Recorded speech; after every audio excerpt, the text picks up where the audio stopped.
Hello everyone, and welcome to this video titled The Derivative as a Function. In this video, I'll be taking you through a preview version of a Knewton Alta assignment, also titled The Derivative as a Function. So please understand that this is a preview version, so the questions that I work on in this video may not be exactly the same as the questions you'll be seeing when you work on it on your own. But the objectives are the same, and the way to do things shouldn't change all that much, be about the same. So I'm hoping it helps you out when you work on it yourself.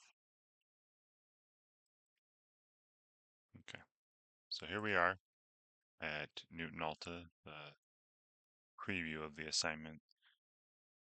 In the particular calculus course I'm teaching, the assignment is section 3.2, right? This one titled The Derivative as a Function. Upper right corner, you should see a mastery bar that tells you how far along in the assignment you've gotten. Next to that, the activity log, which shows you all of the objectives of the assignment. So it looks like there are 5 objectives in this assignment, broken into 3 parts. So right now I'm in the derivative functions and their graphs part of the assignment, which has 2 objectives. So if I stick here, it'll take me through these 2 objectives first, and then move me into another section. Now, I have it set up to where I can start another section if I wished, but I am not going to be doing that here. So then you have the current objective, and beneath the current objective, a question related to that objective. And then at the bottom, you should be seeing a feedback button. If you see any errors in the question or the answer explanations, you can send feedback directly to Knewton support, and hopefully they get back to you soon and can help you fix the issue.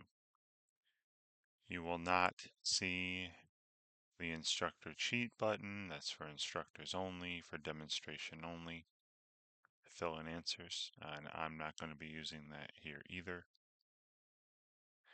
But you will see a more instruction button. So if you're ever working on a question or an objective and you want to see some more material to help you out, click on this, go to more instruction, open instruction, and you'll see some reading or videos or both related to that particular objective, and hopefully that'll help you, get through the assignment. Okay, so this first objective I'm given is to find the derivative function of a given function. So question in here is find the derivative of the function f of x equals the square root of x plus 9 using the limit definition of the derivative. All right, so there were actually 2 of those. Remember, if you recall from a previous video, if you've been following what I've been doing here in these Knewton Alta assignments for Calculus 1,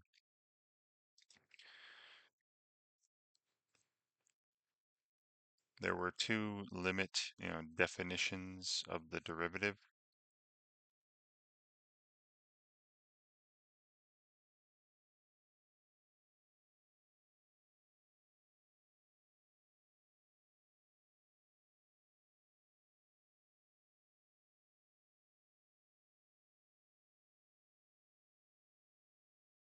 So one of those was the value of f prime. Just remember this f prime notation meant the derivative of a function at a and at some value called x equals a. was the limit as x that's not a, approached a of the slopes of secant lines, which was also referred to as the difference quotient, and that was the value of f at x minus the value of f at a, then all that, that's the rise of the slope, and then divided by x minus a would be the run. Now a, it didn't have to be the letter a. Right, this is what they would refer to as a dummy or a dummy variable. Right, I didn't have to use the letter a here. So when you're figuring out the value of the derivative at some input a, you can go through this using the letter a in your formula, and then when you're done, you can replace that with any other letter you wish. So go back to replacing it with x again, and that'll tell you what, f prime at x is. So so this is one way to get f prime at any value of x. So then I just go and replace a with, x to get, f prime, the slope of the tangent line, to some function at any value of x.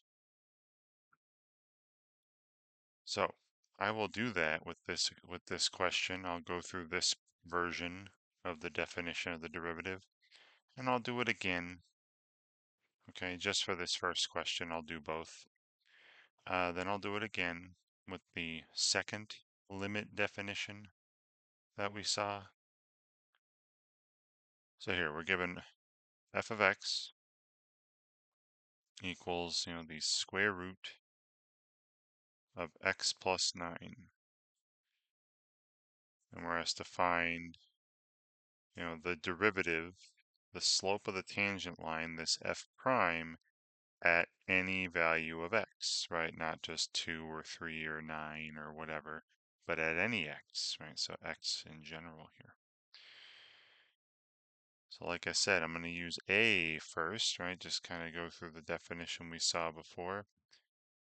So f prime at, x equals a would be the limit as x approaches a of, and then in my definition up here, the value of f at some other x would be the square root of x plus 9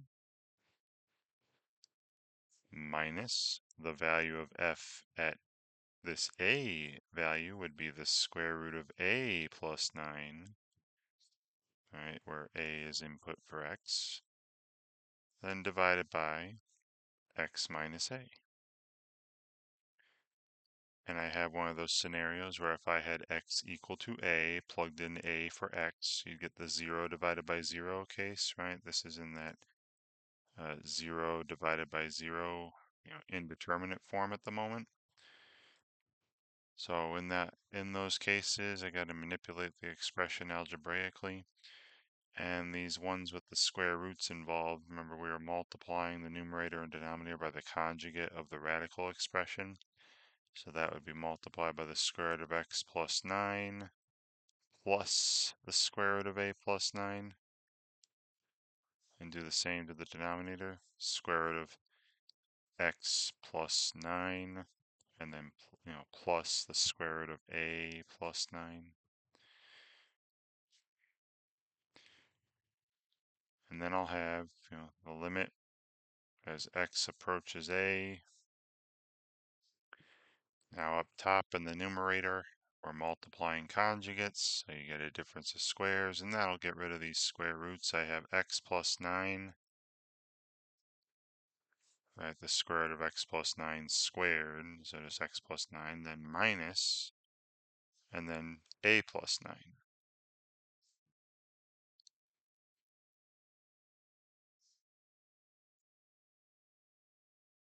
And then, there's the numerator. And then denominator, I'll have these two factors of x minus a, and then that conjugate from earlier, the square root of x plus 9, plus the square root of a plus 9.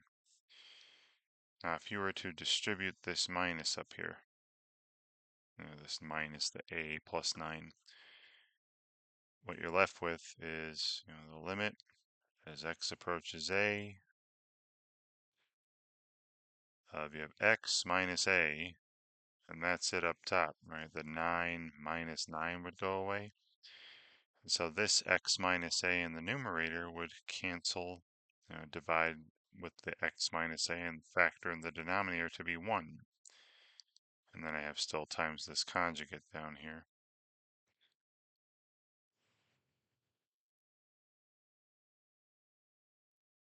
So I have those divide to be 1. So I still have 1 in the numerator. And now I have an expression, this 1 over this conjugate, where I can just plug a in for x. And so I'd have the square root of a plus 9 plus another square root of a plus 9 in the denominator. So f prime at a is 1 over 2 times the square root of a plus 9. Okay, so there's the derivative at any value called a, but you could also call this, again, any letter you wished. So I'm just going to go back and call it x, right? This a number is some x value. So the value of the derivative to this function at any value x is 1 divided by 2 times the square root of x plus 9. And just replacing the a with our letter x. So here's what I'm going to enter. Now they already have the f prime of x part in there. I just need to enter the expression on the right. All right, so I'm going to leave this, and let's look at the other definition. All right, now you can do the same thing I did here where, I'll write the other definition we saw involving the derivative at some value called a, and then you're just replacing a with x. And there's your general derivative slope of the tangent line at any value of x. Okay, so the other definition, remember that was f prime at a, some value called a, was you took the limit as h approached 0, and then you had your slope of your secant line, so you were at a initially, and then you went to a plus h, and then had h approach 0, so that way the other value of a plus h would get closer and closer to a, and your secant lines would get closer to your tangent lines. So you had f at a plus h, right, minus f at a, that was your rise of the slopes of the secant lines, then divided by this, h kind of just represented the horizontal change of the run, a plus h minus a. So again, like in the previous page, this will give me the derivative. If I leave this as a, this gives me the derivative at any value called a. But why don't I just call that whatever letter? I can call that whatever letter I want. So I'm just going to call it x. It is just some x value. So I just go through and just, replace a with x again, just any old x. And this is the definition you're going to be seeing in the text or in the instruction in this assignment. So the value of the derivative of a function, the slope of the tangent line, this f prime at any x value in the domain, is the limit as h approaches 0 of, and again, just going through the rule up here, replacing the letter a with the letter x. The value of f at x plus h minus the value of f at x, all divided by h. So I'm going to use this definition here in the problem we had. Right? Same problem. So the function we were given, the value of f, at x was the square root of x plus 9. And then we're saying what's the slope of any tangent line, right? The derivative, this f prime at any x. So going through my rule here, that would be the limit as h approaches 0. Then f at x plus h. So that would be the square root and replace x with x plus h. So you have x plus h plus 9. That's f at x plus h. Minus, and then f at x is the rule originally, the square root of x plus 9. And then all that divided by the horizontal change h. So just like in the previous page I was showing you in all these limit definitions of the derivatives we were finding, right? If I were to replace h with 0 right now, this h and this h, you'd have, the numerator being 0, the denominator would be 0. So 0 divided by 0 indeterminate form. So I gotta mess with this, manipulate it somehow, and do it in the same fashion as on the previous page. Multiply the entire numerator and denominator here by the conjugate of this radical expression. So that would be the square root of x plus h plus 9, and then plus the square root of x plus 9. And do the same down here. Multiply by that conjugate. Square root of x plus h plus 9 plus the square root of x plus 9. And when you multiply conjugates, once again, you get a difference of squares. Now look, the numerator ends up being just h. Watch, right? You got the limit as h approaches 0. The square root of x plus h plus 9, squared would be x plus h plus 9. And then minus the square root of x plus 9 squared would be the quantity x plus 9. But if you were to distribute this negative here, the x goes away, the 9 goes away. So I'm just going to do this. All this up here is just h. So that'll cancel with this h factor we have down here. And then all I'm left with in the denominator is this conjugate with the square root of x plus h plus 9 plus the square root of x plus 9. And so again, the h's would cancel, and I have 1 in the numerator, and then this conjugate thing in the denominator. And now if h is 0, we got 1 in the numerator, and then this is the square root of x plus 0 plus 9. So that's the square root of x plus 9 plus another square root of x plus 9. So that's 2 times the square root of x plus 9 in the denominator. There's your expression that tells me the derivative of f at any value of x, the slope of the tangent line, this f prime, to the graph of this original function at any value of x. And this is the exact same thing I got on the previous page using the other definition and then replacing a with x at the end. Same thing. So you choose which one you like better. They both give you the same result. All right, so I'm going to enter that back in the blank, right? They just want the f prime at x, right? The derivative, the slope of the tangent line to that curve, that f of x equals square root of x plus 9 curve at any x is, 1 divided by, and then we have 2 times the square root of x plus 9, all in the denominator there. And then submit. And if you get something correct, it'll give you a green banner, some encouraging words, say you were correct. If you get something wrong, you may be asked to try again if it's a fill in the blank like this. But if you get something wrong completely, you'll see a red banner, still with some encouraging words, of course, like keep it up or, not quite, keep, try again. And then beneath, you'll always find an answer explanation. So you see they're using, like I said, in the instruction, they're using that second definition I showed you for the derivative at any value of x. Read through the answer explanations, whether you got it right or wrong. Definitely if you got it wrong, right? If you got it wrong, read through it and see if you can figure out why you were wrong, where you made your mistakes, and hopefully you can learn from those mistakes and do better the next time you see a question like that.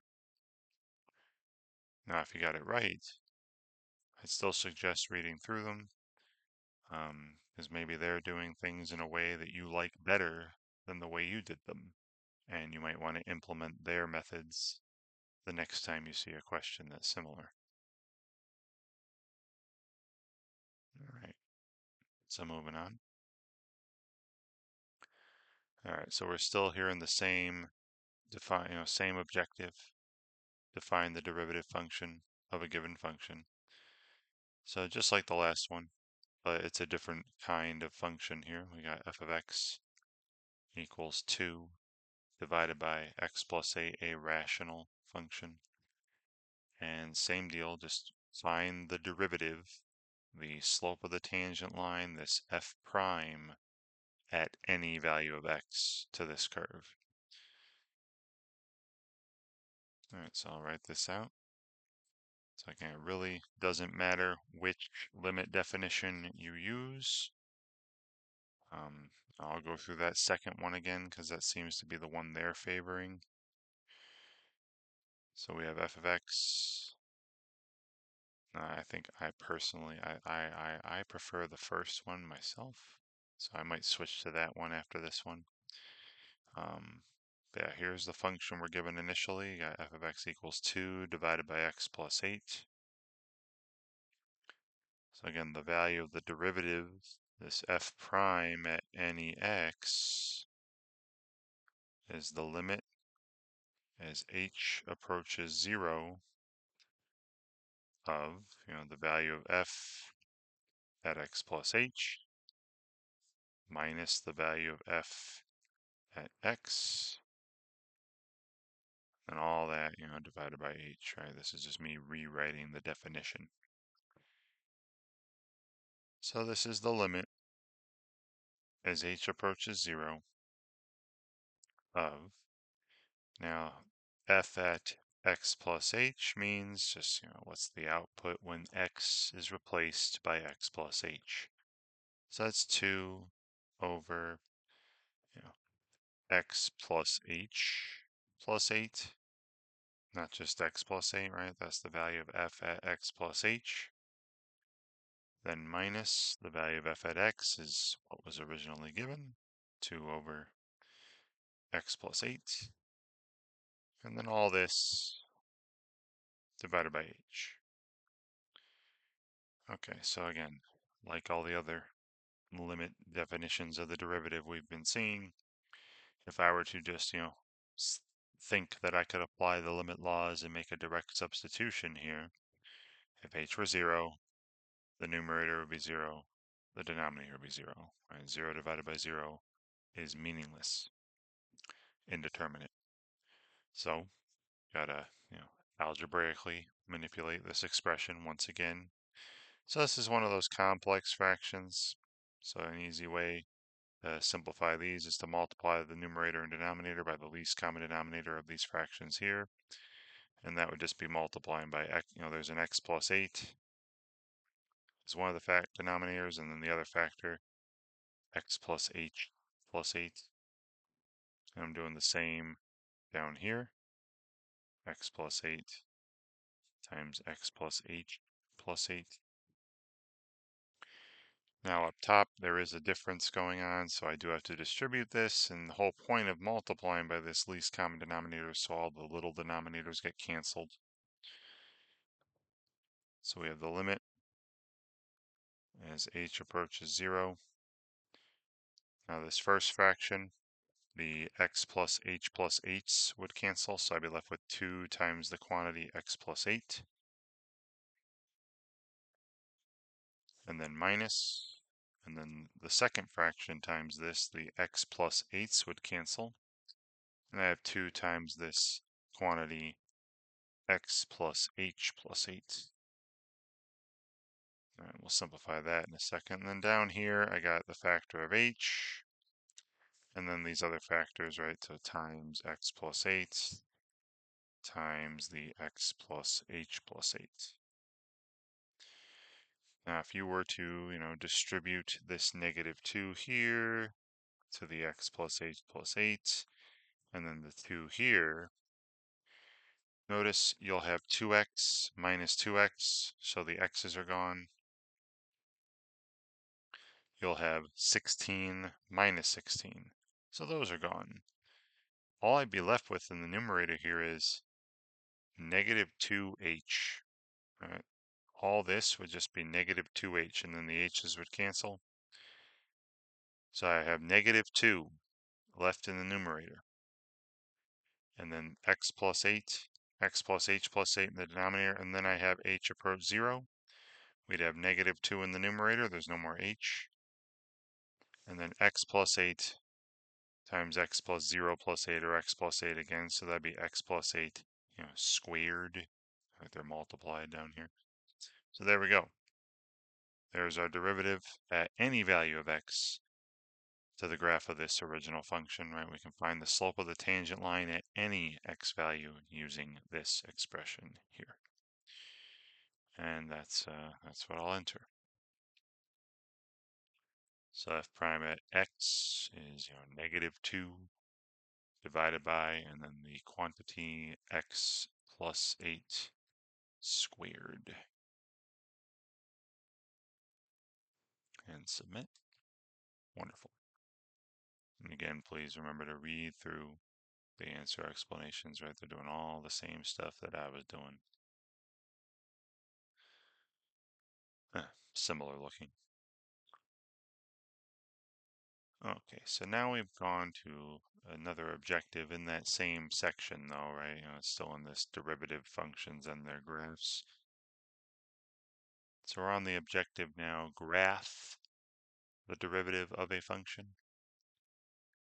So here the graph, so look at this. The plot below shows the graph of y equals f of x, at the original f, in blue, dark blue.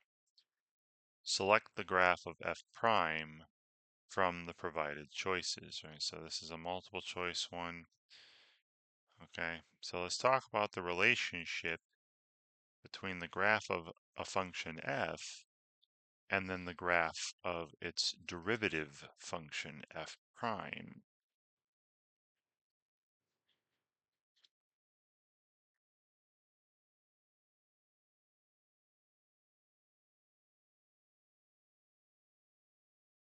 So given the graph of, say, y equals, f of x, and I'll draw a little picture here, just some generic function. Okay, it's not going to be exact. Maybe I'll make it similar to the one from the question. So here's something similar to what's going on in the question. Not exactly, but so here's the graph of f. So I'll go down here and make another set of axes, and we'll talk about the graph of the derivative function f prime, and I'm trying to line up my axes here. These y-axes line up. So remember that wherever, oh, that should be 1e, sorry. Wherever. So remember, f prime is the slope of a tangent line. So if you look at, say, this point here on the graph of f, you see how if I were to draw the tangent line in, you see how the tangent has a positive slope in this at that particular point.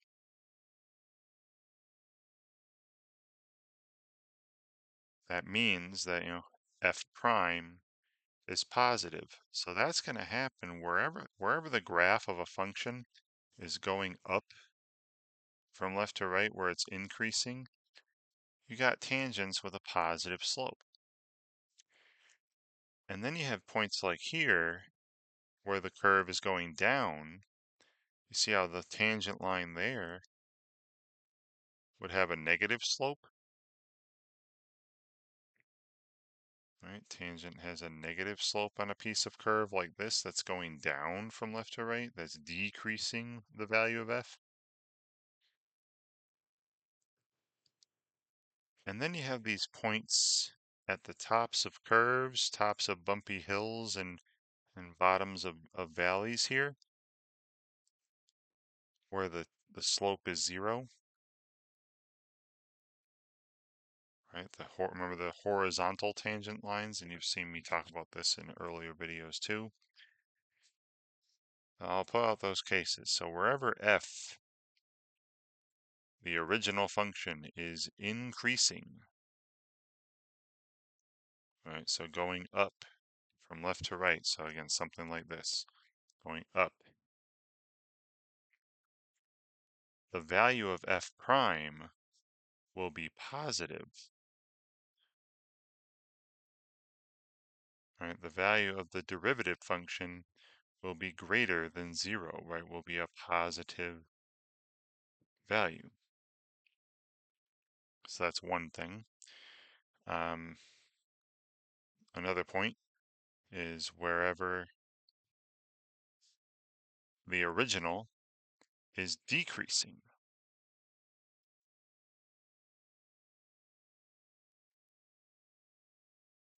So any points like this, where the graph is going down as you go from left to right, in those points, the value of f prime is negative, right? Is less than 0, would have a negative value.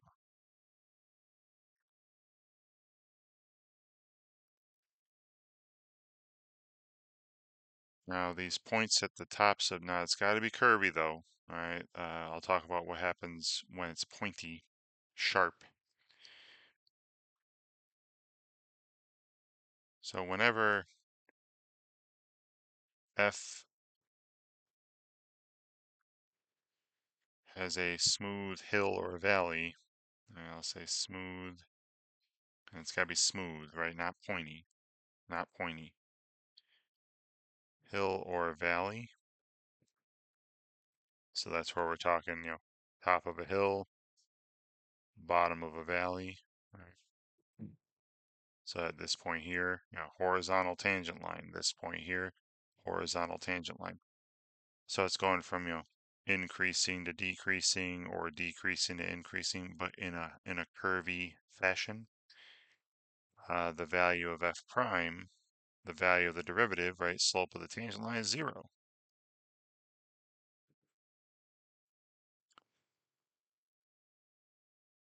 Then the only other possibility is the derivative is undefined, right? So that's at pointy places. And also places where there would be a vertical asymptote. You might recall the slope of a vertical line was undefined because there's no run. You'd be dividing by 0. So wherever the graph has, I'll say, sharp points, pointy places, right? Sharp points or vertical tangents, right?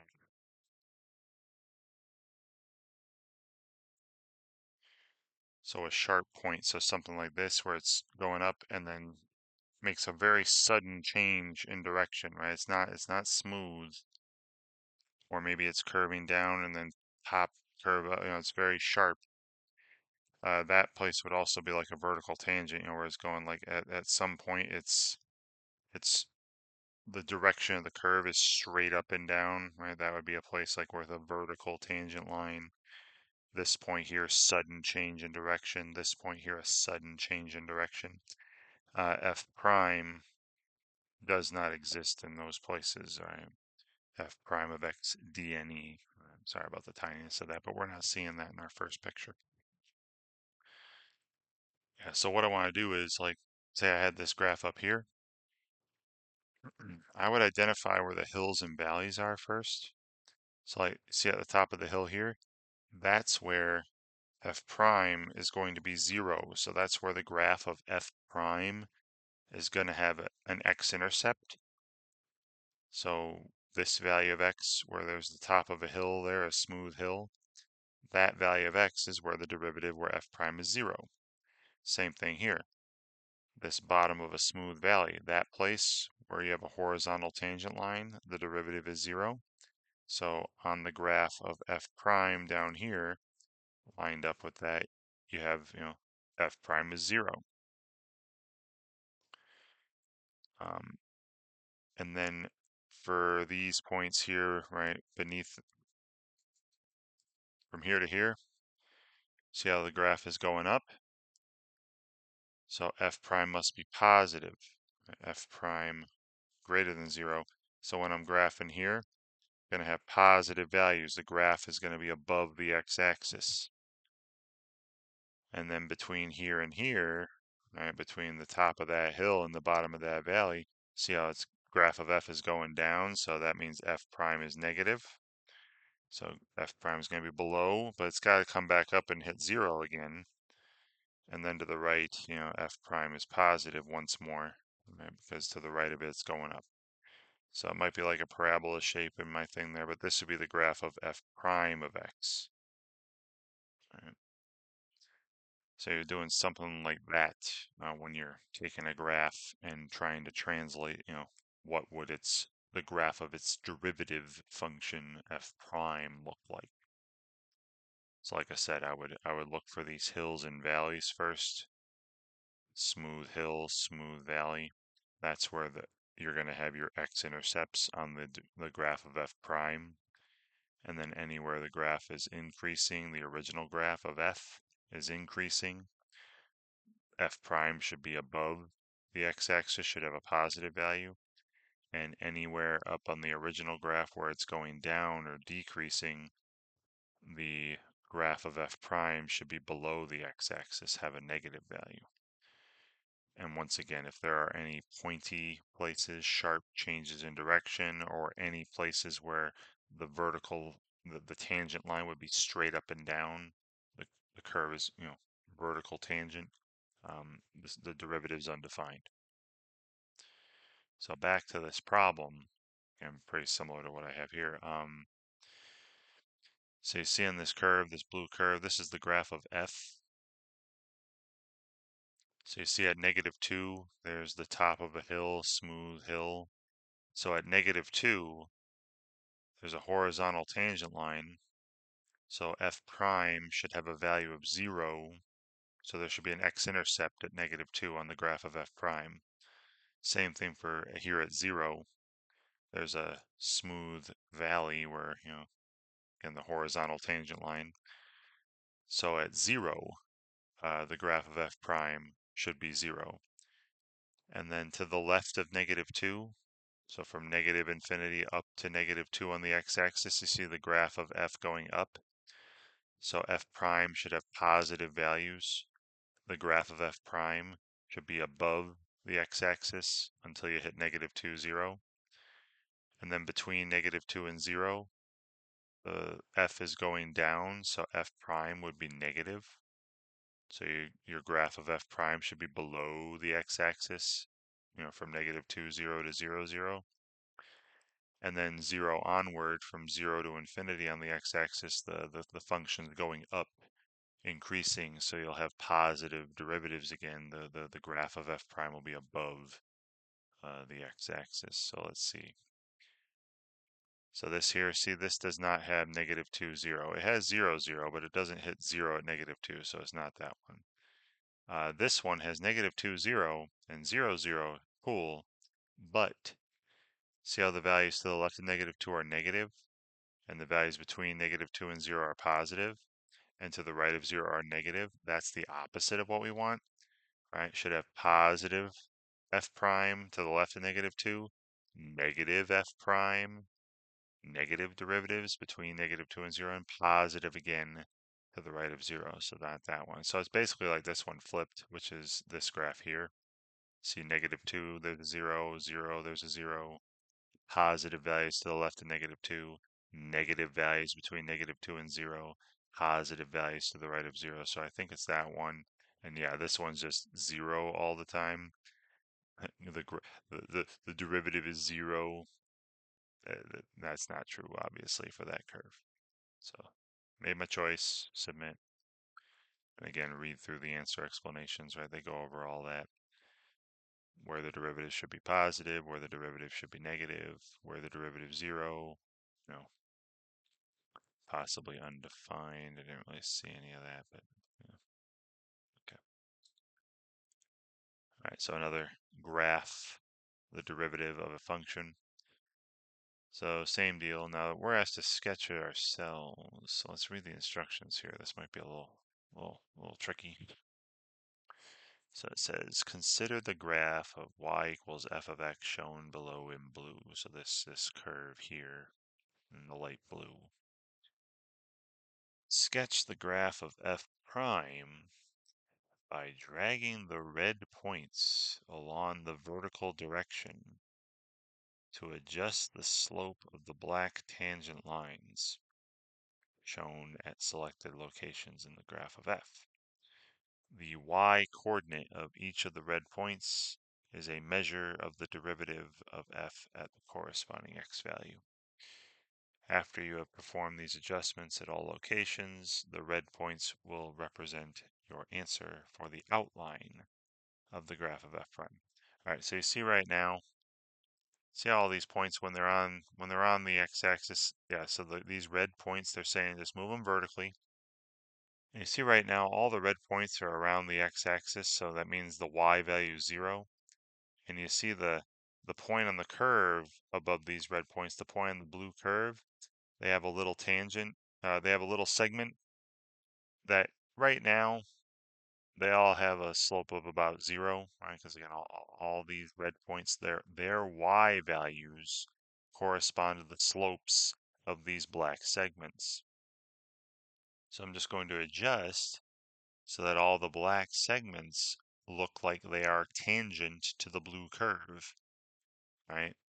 Because that's what f prime is, right? We want the values tangent. So here, see if I move it up, it makes it a positive slope segment. Move it down here. There's a segment with a negative slope, but yeah, this I want to be 0 because look, we're at the bottom of a hill here, so definitely 0. Same thing here with the top of this hill. I want that point, not to have that or that. I just want to make all these black segments look like they are tangent to the blue curve. So look, this point here, this one I'm hovering over, that's dark now. The point on the blue curve, there's definitely a positive tangent, so I got to move this up, give it a positive slope. Right, maybe like that, right? That looks pretty good. Looks like the black curve is definitely pointing in the direction, the black segment is pointing in the direction of the blue curve there. And this point here, 0, 0, another positive slope, so I'm going to move it up. So it's a positive value. That's pointing, looks like it's, going in the direction of the curve at that moment. Same thing here, another positive slope, right? So I gotta move this up so it has a positive y value, and like that possibly, because again, look, I want the black segment to look like it's going in the direction of the blue curve. Another positive slope up here. So again, like that. And then here I said that was 0, and now this point, the furthest right one, that's on part of the blue curve where the graph is going down. So it should have a negative slope. So I'm going to move this point, below, have a negative y value until the black segment looks like it's going in the direction of the curve. So right here, these, 7 red points I just plotted, these are just part of the graph of the derivative, right? They gave me the blue graph, the graph of f. So all these red points here are, again, they're telling you it's an outline for the graph of f prime, right? The graph of f prime would have to pass through these points here. Once I've done this, made all those black segments, look like they're tangent to the curve, hit submit here, and yeah, I think as long as it's close enough, they'll give it to you because there's no like exact values being mentioned here. And yeah, look at there's the rest of f prime. See the rest of f prime drawn in, right, and going through those 7 points we placed. All right, so a little tricky, that one. Okay, so back to defining the derivative function of a given derivative function of a given function. Right, so we've done a couple of these. So we're going to get f of x equals negative 4x squared plus x plus 5. And we're asked to find, f prime at any x, right? What's this is, remember this, the graph of this thing is some parabola opening down. I would like to find, the slope of the tangent line to that curve at any point at any x value. So I'll go back to that first definition. And it doesn't really matter which one you do, as long as you like one, you can keep using it. The second definition that they're using a lot, I get why they're using it, because sometimes the first one's not, unless you're good at your factoring, in certain algebra techniques, the first one you can manage with, but the second one's better if you're not as good with some algebra stuff. So I got this, quadratic here, negative 4x squared plus x plus 5. And yeah, remember so back to that first definition, f prime at a says the limit as x approaches, a of f at x, so negative 4x squared plus x plus 5 minus, and then f at a, just replace all the x's with a there, 4a squared plus a plus 5, then all this divided by x minus a. So again, if I left it this way, plugged the a in, use the limit laws or whatever, right, it would be 0 divided by 0. So I gotta retool this. So distributing this here, right, you'd have the limit as x approaches a, you got negative 4x squared, and then, plus 4a squared, and then plus x minus a, and then 5 minus 5 is gone, and everything here divided by x minus a. And then I'm going to try to get a bunch of stuff up here to have a factor of x minus a involved, so we can cancel x minus a. So yeah, this is what I was saying about like maybe after. All right, so after this, I'll go back to the h1, h approaching 0, because again, if you're not as experienced with your algebra, this might be a little tricky. It's like I would pull a negative 4 out of those first two terms. And you'd have negative 4 times and then x squared minus a squared, and then plus, and then this x minus a I'll consider together. And we're dividing everything here by x minus a. And x squared minus a squared is, a difference of squares that'll factor to x minus a times x plus a. And so when I go and divide each of these up here by x minus a, we end up with the limit as x approaches a of, negative 4 times x plus a, because again, the x minus a's would divide, plus, and then x minus a over x minus a is 1. And then if I have x become a, this would be, negative 4 times 2a, a plus a, so negative 8a plus 1 when we're all done. And then just, place a with x, right? So that was f prime at a. So f prime at x is negative 8x plus 1. All right, that gives me an expression that tells me the slope of the tangent line to any point on that parabola up there.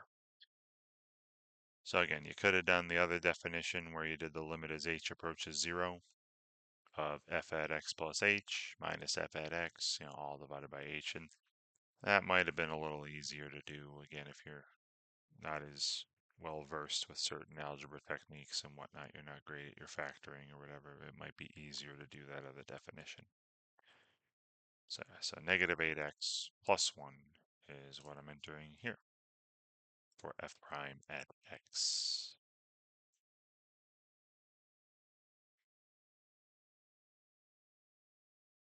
And yeah, they do that. So like I said, that I think I'm going to go back to this because again, they're harping on it. They're using it more. So I think I'll keep doing that with the next example. All right, so let's go back to that x plus h, limit as h approaches 0 definition. So once again, given a function here, and this is pretty similar to the rational expression we saw in an earlier example. So, and then finding f prime at x. So again, here's f, the original function, 4 over x minus 1. So yeah, the definition they're using more often, and I'll start using from now on. We got f prime at x, right? The derivative, the slope of the tangent line to any point on that curve is the limit as h approaches 0 of f at x plus h. So I replace x with x plus h in the function. So we got 4 over, x plus h minus 1, then minus f at x, which is just the original function, and all that, divided by h. And so once again, we multiply top and bottom by the least common denominator of all the lesser denominators in the complex fraction. So that'd be the x minus 1 and the x plus h minus 1. So I'm multiplying the numerator and denominator by x minus 1 and x plus h minus 1.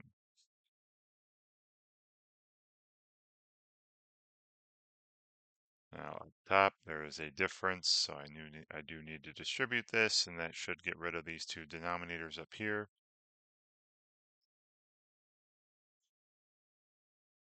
The limit as h approaches 0. First fraction, right, the x plus h minus 1's go away, and you'd have 4 times the quantity x minus 1.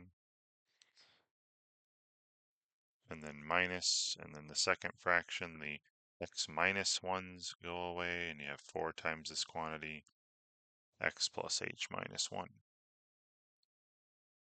Right, then all that divided by the product of these three factors down here, h times x minus 1 times x plus h minus 1. Now after distributing the 4 and the negative 4 up here, we'd end up with negative 4h. That's all that would be left up there, because you'd have 4x minus 4x, and then negative 4 plus 4. And then the h's would cancel, so I'm left with negative 4 in the numerator. And then if h goes to 0, you got x minus 1 times x minus 1 again down here. So x minus 1 squared in the denominator. And that's what I'm entering.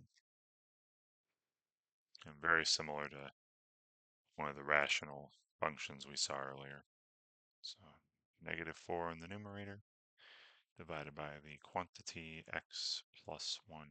Nope, nope, nope. X minus 1 squared.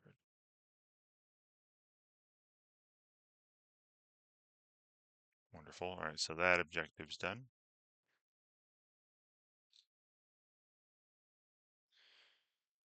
Back to the graphing one. So this is a little different than the one we saw before. So let's read the instructions here. Consider the graph of y equals f of x shown below in blue. All right, so the blue graph is the original graph of f. Find the open intervals where f prime is negative. So select the number of intervals in your answer by sliding the red point on the upper left corner of the graph. Then move the black points to the appropriate x-coordinates to define the intervals. Notice that the movable points are labeled as the left or right endpoint of each interval. If an interval's endpoint is infinity or negative infinity, then move the corresponding endpoint to the very edge of the graph. Right? So they're asking us to identify in the green shaded areas here with those left-right points. Find the intervals where f prime is negative. So I pointed that out in my paper earlier. That's where the graph is going down. That's where the function is decreasing. That's where your derivative, your f prime values will be negative. So if you look at this blue graph, you see how from here to the origin, f prime would be positive, right? The graph's going up, the value of the function's increasing. It's from 0 onward, from 0 to the right forever, that the graph is going down, right? The function's decreasing, so f prime would have a negative value. So there's only the one interval. So the number of intervals where the graph of this blue curve is going down is there's just one of them. So I'm gonna move this over. I don't know why I clicked on the point. Just drag the red point over here. One interval. Now, the right end of this interval is infinity, and they said if it's infinity, you drag it to the far end of the screen. The left end where it starts going down is at 0. So you see from 0 onward, from 0 to infinity, the graph of the blue is going down, so f prime, right, the graph of f prime would have negative values. Now we're not seeing the graph of f prime. All they're asking is to indicate the intervals where f prime would be negative. Right? We're going to talk about all that again. All right, so this is like the first question in this objective we saw. We're given the blue. Now this is just a line. So remember a linear function? The slope of the tangent to a linear function is just the slope of that line, right? No matter what point you're at, the tangent line is that line. So look, this line has a slope of, rise 2, run 1. This line is a slope of 2, positive 2. So if this is the graph of f prime is always 2, no matter where you at no matter where you are at on this graph, f prime has a value of 2. So we're looking for the graph of y equals 2, or f prime equals 2, y prime equals 2, a constant, this right here. See how the value is 2 all the time, no matter where you're at? It's that function. That's f prime for this. And that's the way it is for a linear function. If you have a linear function, the derivative will be a constant. The derivative will be a fixed value. And here in this one, it's always 2. All right, so those two are done. So I'm done with that part of the section.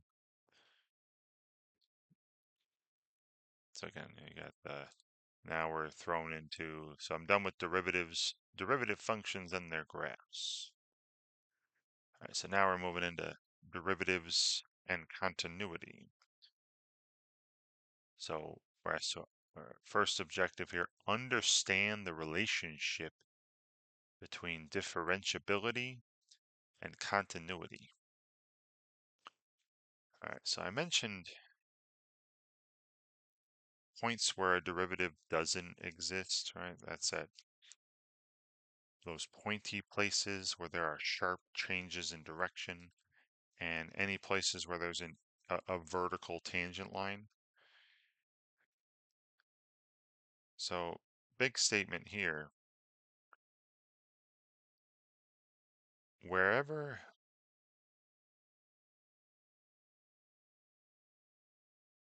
a derivative exists, so that means a function is differentiable there.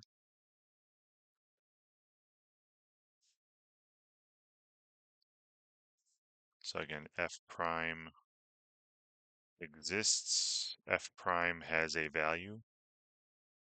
F will be continuous.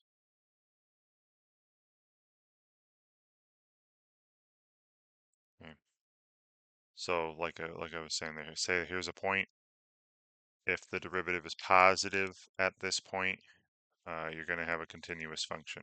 All right, so here's a graph of f. If you know if it, that's here's where f prime is a positive value. At this point, f prime would be a positive value because the graph has a positive slope for a tangent line. The curve f, the original function, is going up, continuous. If you're at a point on a graph of f where you have a negative slope, it's going down. So again, at this point here, f prime would be negative, and you can see the continuity, right? I can draw through that point. Here's the graph of f. You can draw the graph of f through that point without lifting your pencil, right? Without a hole or a gap or a jump. Wherever the derivative is 0, right? So say this is, remember, the top of a hill, bottom of a valley like this, smooth hill though, curvy hill, curvy valley. So here, here's the graph of f. At a point like this, f prime has a value. F prime is 0. And again, at this point, derivative exists. I can draw I can draw the curve f through that point without lifting my pencil.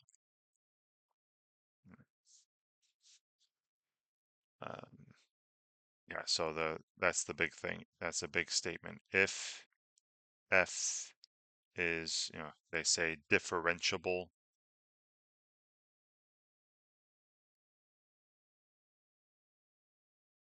Again, all this means is that f prime exists, right?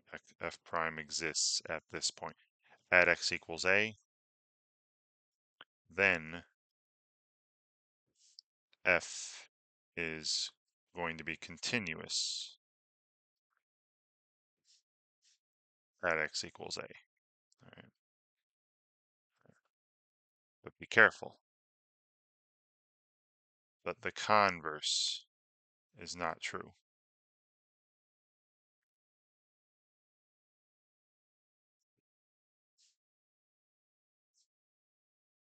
Is not necessarily true. Now the converse means just switch the statements. So this is my original statement that is true. Okay, so this is a true statement that I've just written. If f is differentiable at a value, the derivative exists, like in these 3 points up here, then f will be continuous at those points.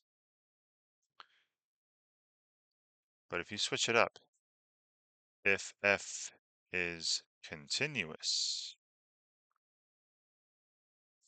at, say, x equals a, then f is differentiable. This is false.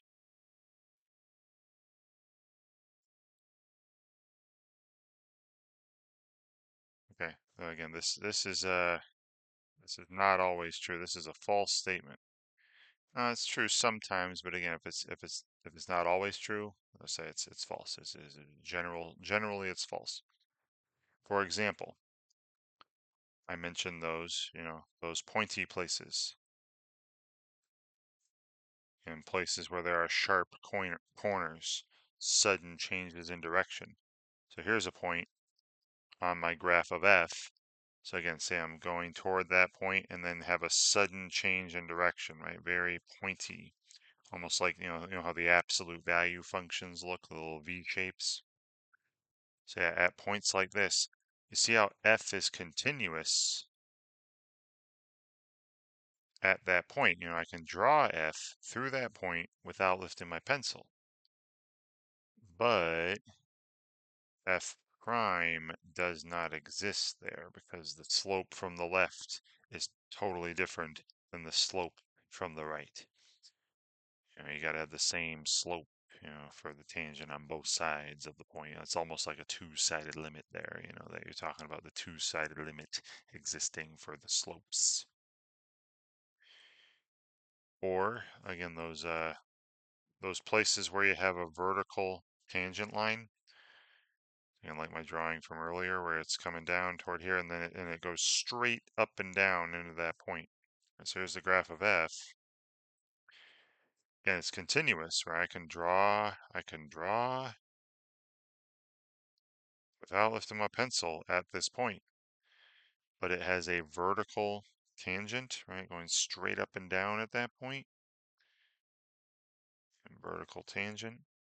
So f prime does not exist, right? The slope of the slope of a vertical line is, infinite. It is not a specific value. And I know it doesn't look perfectly vertical what I drew there, but yeah. So again, just because a function's continuous somewhere, that does not mean the derivative has a value, right? The derivative might not exist at a place where you're continuous. But the other way around is true, right? The initial statement I made. If the derivative exists, then at a point, the slope on the left is the same as the slope on the right, then it has to be continuous there. It has to be. So let's look at our problem. All right, so suppose g, some function called g of x, is differentiable at x equals 3. Remember, that means it's continuous there. I just said, if a function is differentiable at a value, then it is continuous at that value. G at -3 equals -2. G prime at -3 is -1, and select all the statements that must be true. Now, G is continuous at -1. No, it's got to be continuous at -3. It might be continuous at -1, but we're not told anything about what happens at x equals -1. We're told about stuff that happens at x equals -3. So that might be true, but we're asked to select the statements that must be true. This is this left side expression here. You see how you have -2 plus h in g there, and then -2 there. This would be the derivative at -2, not at -3. So no, right? They said the derivative at -3 was -1, right? This has nothing to do with this. The limit as x approaches -1 of g exists. Again, I don't know that. We're told about stuff that happens at -3, not -1. So now if that said the limit as x approaches -3 exists, then yes, because again, to be differentiable, when I say g is differentiable at -3, that means it's also continuous there. So its limit has to exist, which is this part must be true, right? Remember, the value of g at -3 is -2, and being differentiable at x equals -3 means it's continuous at x equals -3. And if it's continuous at x equals -3, then this limit is, -2, right? It's got to approach the point that the graph has at -3, at x equals -3. So that fourth statement there is the only one of these that must be true if we know g is differentiable at -3 and given all the information we were given there.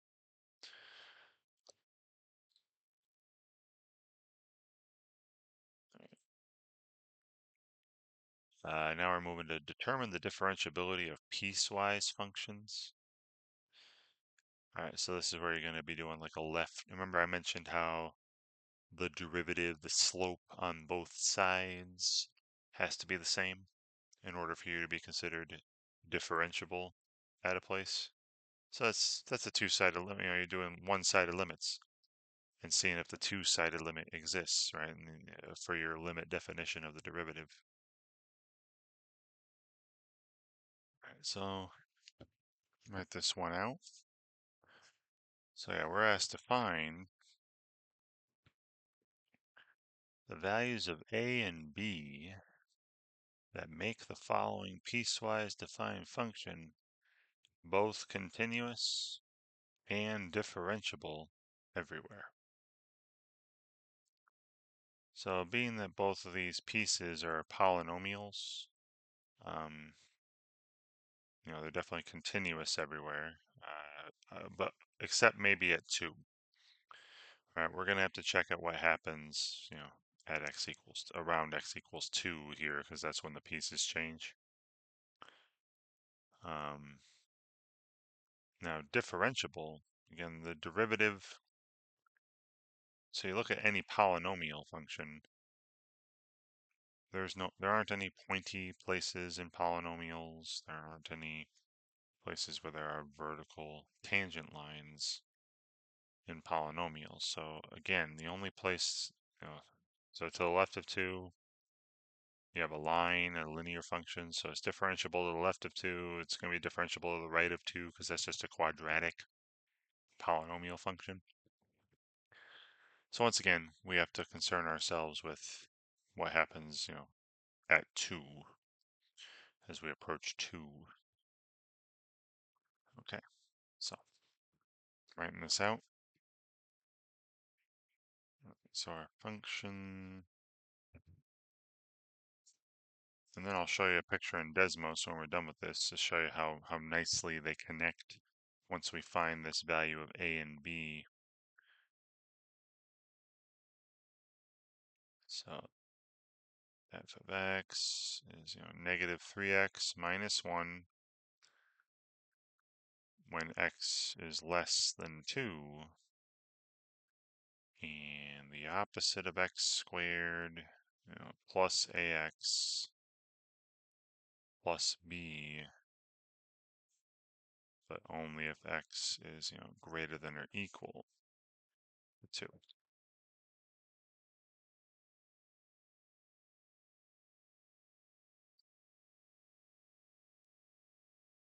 All right, so let's talk about being, differentiable at 2. I'll do that. I'll do continuous first. Sorry. All right, to be continuous at x equals 2. All right, because again, it's going to be continuous everywhere else. These are polynomial pieces.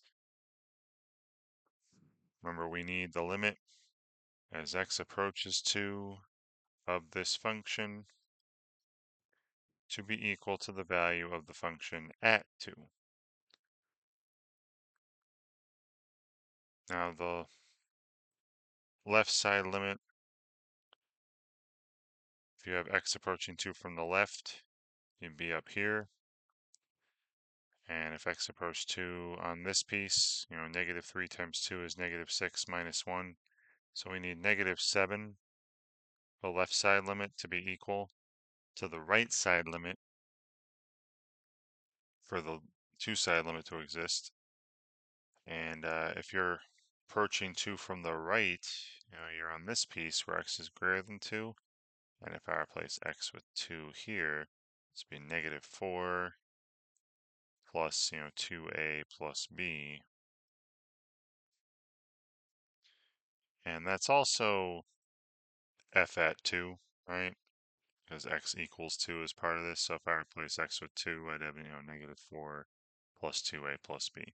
So we need this to happen for the function to be continuous at x equals 2. And this is, just one equation with 2 letters, right? The a and the b. So I'm going to put everything on. We got 2a. So 2a plus b must be equal, if I were to, add 4 to both sides here, it must be equal to negative 3, right?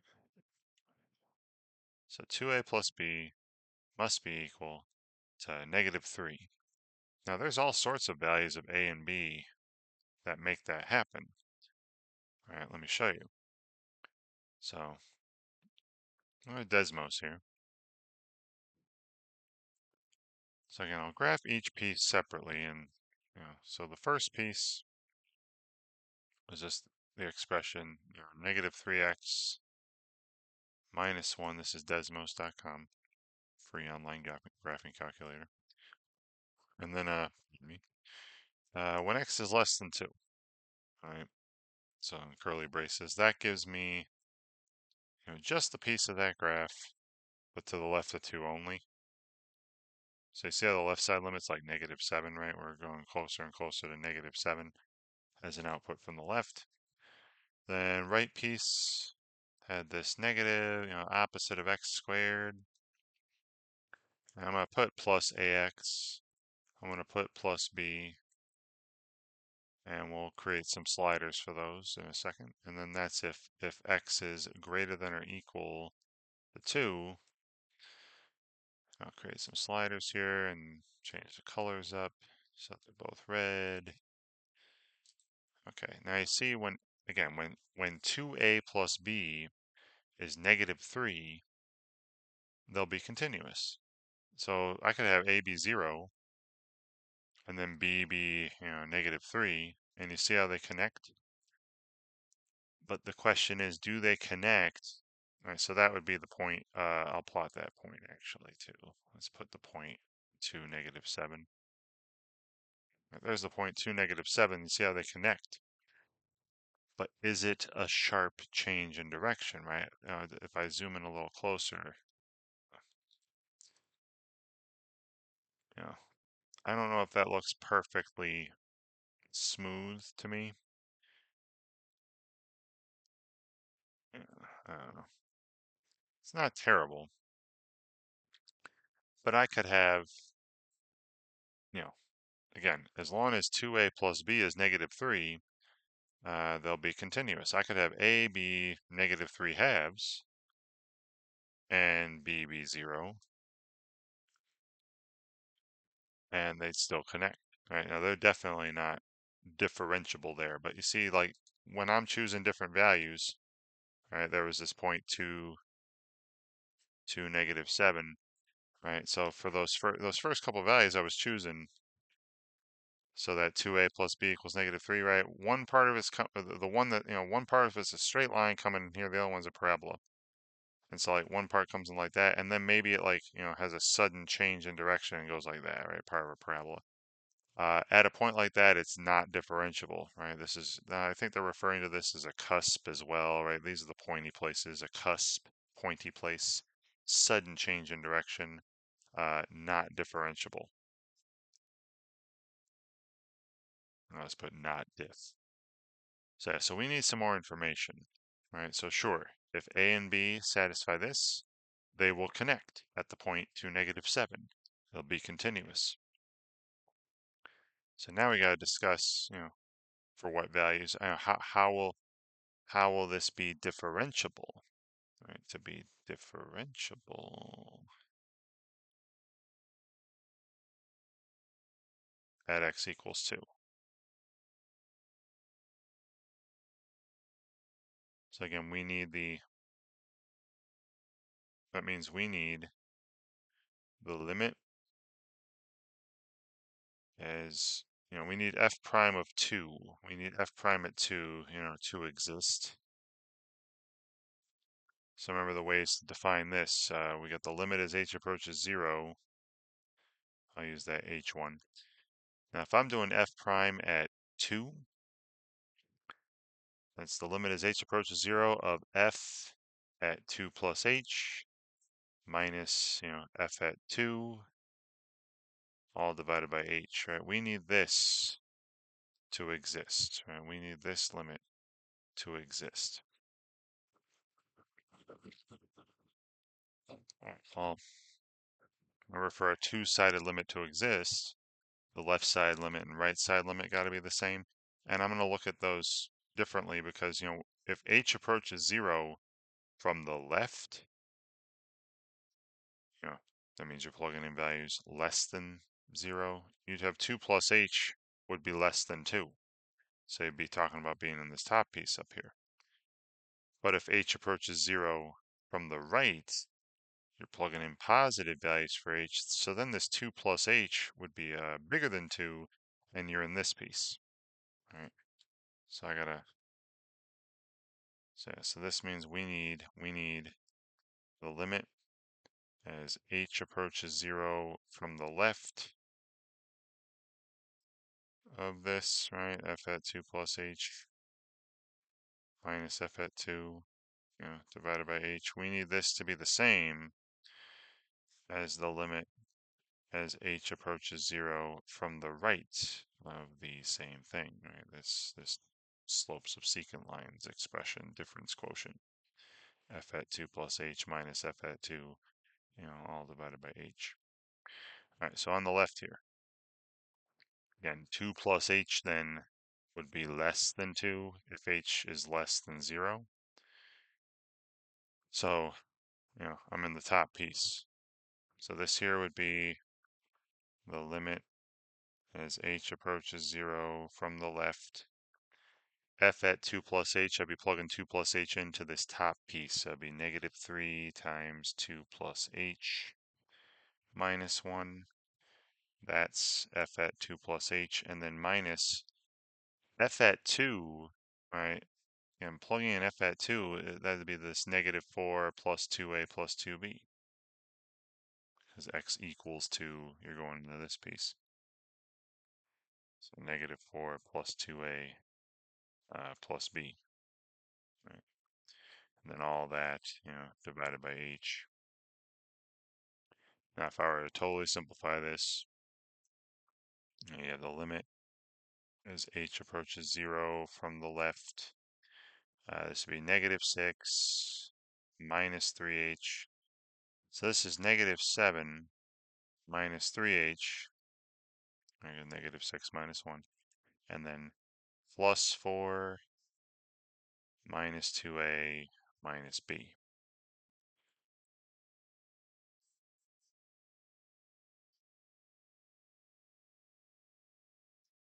Okay.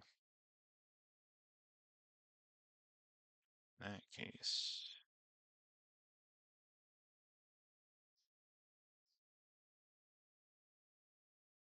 oh, okay. And we know this too. Sorry, I forgot about this information. I remember we also need this for them, because if it's differentiable, it's going to be continuous. So yeah, this 2a plus b here is actually, I can replace that with negative 3. And then this negative 4 plus negative 3 is negative 7. So we get rid of the negative 7. So I end up with just the negative 3h up top divided by h. And so this left side limit is, negative 3. Right? The h's cancel. Sorry about that, right? 2a plus b must be negative 3 if they're going to be continuous as well. So left side limit, negative 3. And then the right side limit. All right, so I'm going to keep this up. I'm going to go to another page. So this was the left side derivative.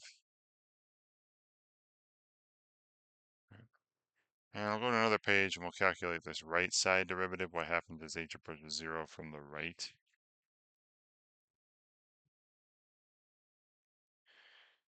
So let's do right side derivative.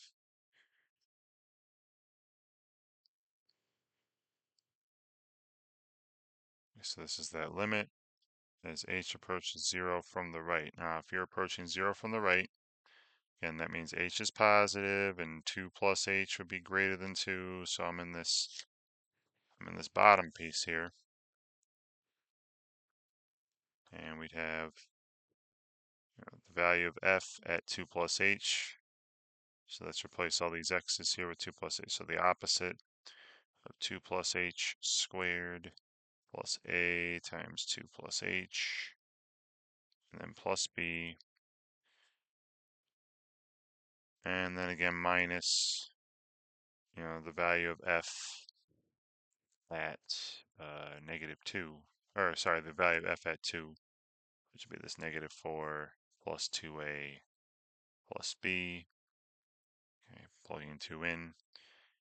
And we may have to use the fact that 2a plus b must be negative 3 again, but really I think they're going to go away, actually. Uh, here in a second. Then divided by h. Now, if you were to distribute this a here, right, there'd be 2a plus b, then minus the 2a plus b. So yeah, I don't need to replace 2a plus b with negative 3 here. So they're gone. And so what I have now is, the opposite of 2 plus h squared would be 4 plus 4h plus h squared. And we'll distribute the negative there. And then we got, plus the ah. And that's all that would be in the numerator divided by h.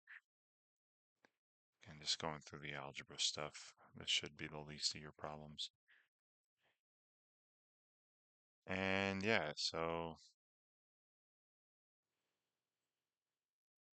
oh yeah, and this negative 4 is gone too. Right, so this is no because I have negative 4 and then minus negative 4. So now all I'm left is with this h stuff. So you have negative 4h minus h squared, right? And then plus ah.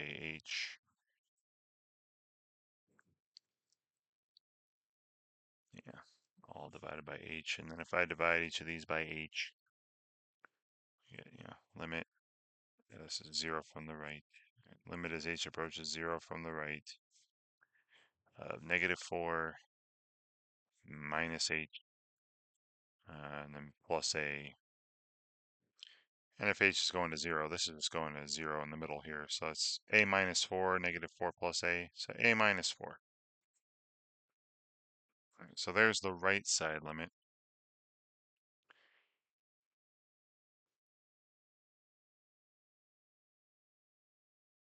As h approaches 0 from the right of that limit of the derivative. So there's my right derivative.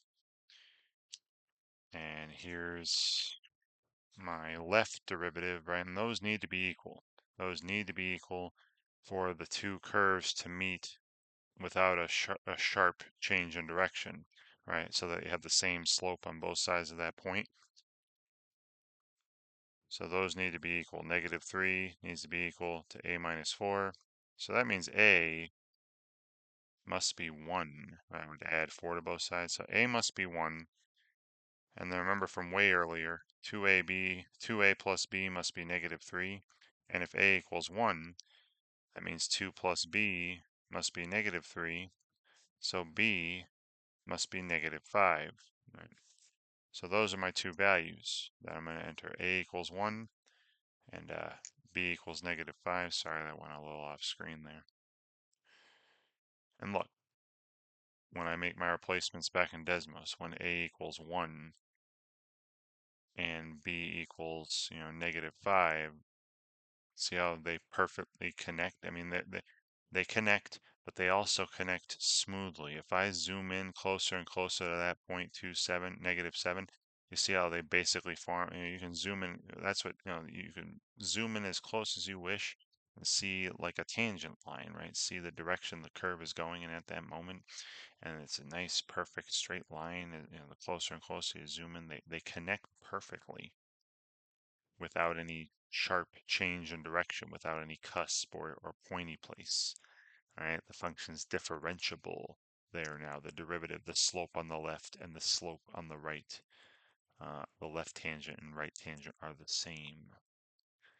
So yeah, those are my values. A had to be 1 and B had to be negative 5, right, for this graph to be continuous and differentiable everywhere. So I go through all that again. Like I did. They did the other definitions, but I did the h equals 0, approaching 0 thing. All right, so back to this objective. All right, so look, the graph of the function f is shown below in blue. You're supposed to drag the black movable point situated on the x-axis to select the x coordinate where the function is not differentiable. So you see this point where it looks like -2, 2, the point on this graph, where it would have look how the graph is going like straight up and down there. It's got a vertical tangent there at -2, so that's where the graph doesn't have a derivative. Right? Everywhere else, the graph is got a tangent line with a slope that you can calculate. But here at -2, the graph is going vertical. And a vertical tangent line, a vertical line has no defined slope. So that's it. That's all you're asked to do. Move that black point underneath the point on the graph where there'd be no derivative. The derivative doesn't exist. And they discuss all that here with again, the cusps and the pointy places, the places where there's vertical tangents. All right, so there's a graph of a piecewise defined function. All right, so the graph of the function f is shown below, at which values of x is f not differentiable, and at which x values is f discontinuous. Use a comma to separate multiple x values. All right, well, again, derivatives definitely don't exist where you're not continuous. All right, I said earlier, if f is differentiable, then f at a, then f is continuous at a. That means if it's not continuous at a, it's not differentiable. Right? And then also the pointy places and places where there's vertical tangents. So like at -8, you see at -8 down here, this point, where it has a sudden change in direction. It's very sharp. It's one of those cusps. So it's, not differentiable at x equals -8, comma. Looking pretty good up until -2. Again, any place where you're discontinuous, you can't have a derivative. Right? There's meaningless. So -2 is not differentiable as well, comma -2, comma. Um, Same thing at +1. Now I know the slope from the left is the same as the slope from the right, but it's not continuous there. Right? Again, in order to be, if you're differentiable, then you're continuous. If you're not continuous, you're not differentiable. So the derivative does not exist here because the value isn't, it's not continuous there. There's that hole. So at 1, comma, and that looks like about it, right? The only time there's a pointy place, or I don't see any points with a vertical tangent line, and then also points of discontinuity are places where you're not differentiable. So I'm going to get rid of that last comma.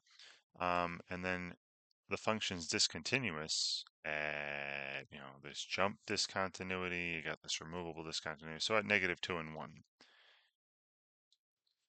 So -2, comma, 1. And a little tip here, every value you enter here is going to show up here, right? Every value you say the function's discontinuous at is where the function's not differentiable at as well.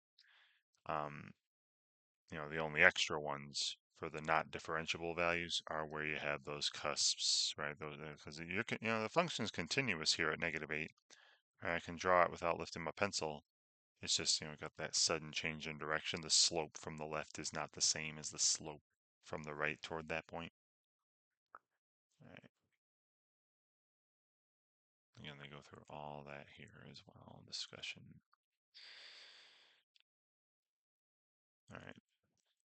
So here, given the following limit, select all the statements that must be true.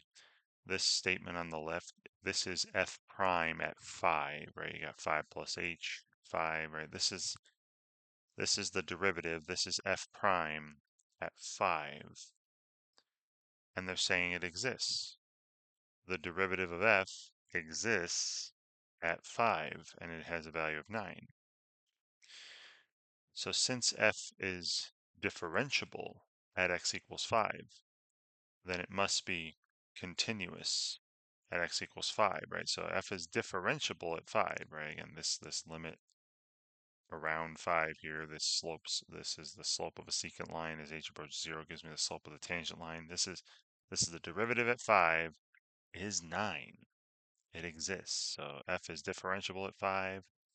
The limit as x approaches 5 would have to exist then. The limit as x approaches 5 of f of x would have to be f of 5. That's what it means to be continuous at 5. And if you're differentiable somewhere, you are continuous there. So again, these three must be true if this is true up here.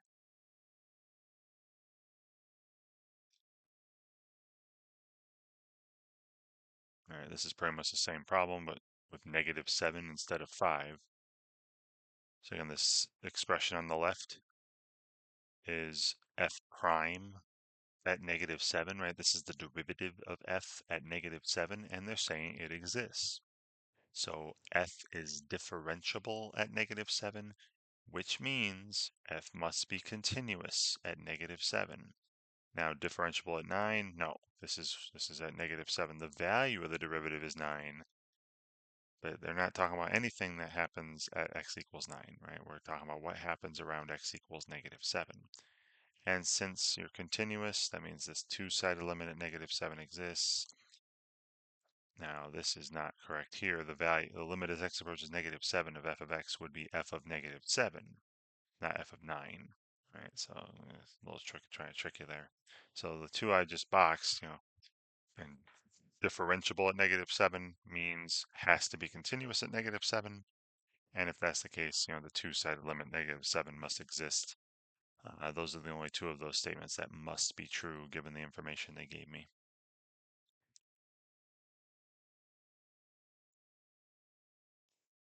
All right, so this is pretty similar to earlier, but they're not asking for the value of like a and b that make this differentiable. We're basically determining if it's differentiable. Well, all right, so we gotta see which of these is a true statement.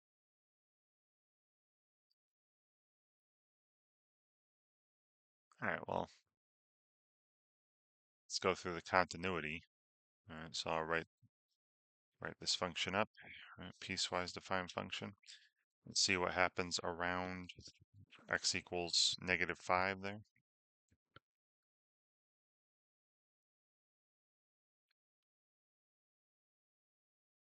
F equals, still polynomials, and you got 2x minus 1, but that's only if x is, less than or equal to -5.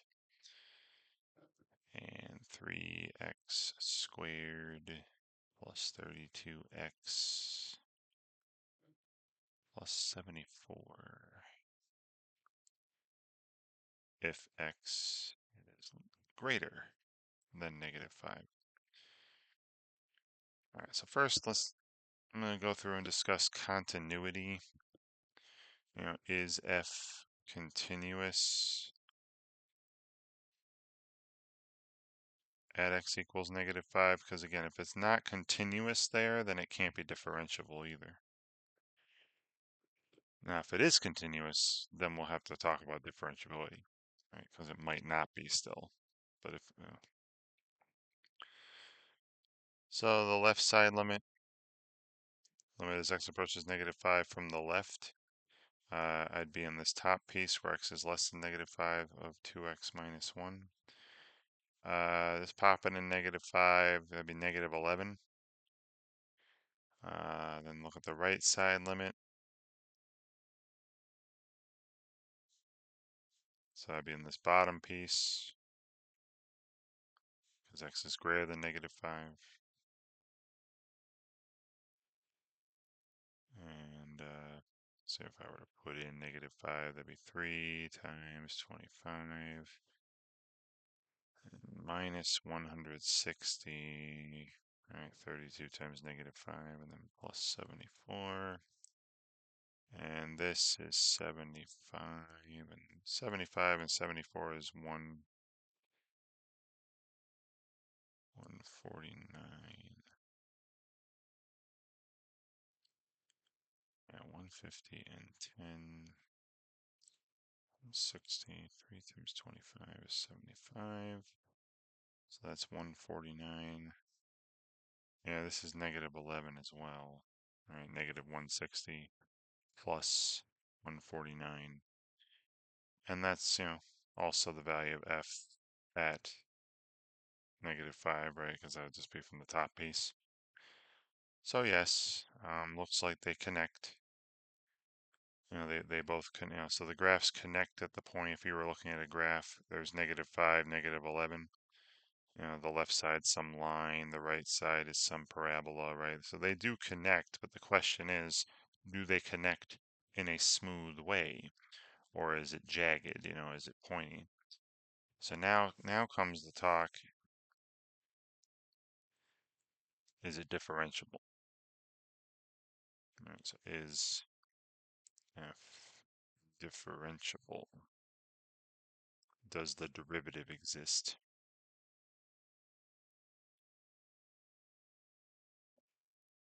at x equals -5?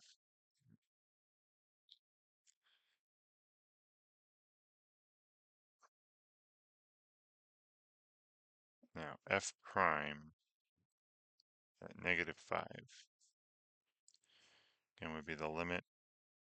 Now I'm going to do that.